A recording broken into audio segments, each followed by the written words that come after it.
So it's the second day in a row that we've seen these balloons from China flying near Taiwan. Could you tell us a little bit about them and what they might mean? Well, we don't know a lot about what kind of balloons they are. The M&D has said that basically preliminary assessment is that they're meteorological or weather balloons.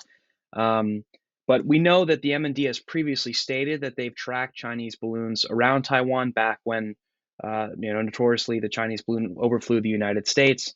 The M&D around that time had mentioned that they've seen balloons pretty frequently.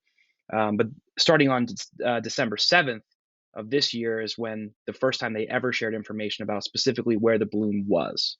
And so we've seen four in total now, including today. All have crossed the median line and headed towards the northeast ADAs, towards Japan.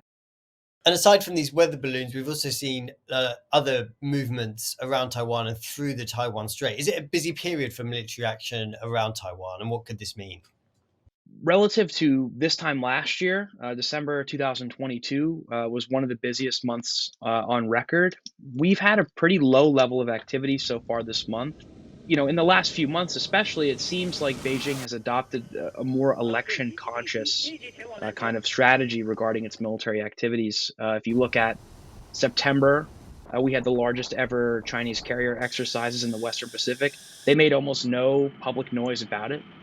Similarly, the carrier exercises that took place from October into November, again, there was almost no information shared.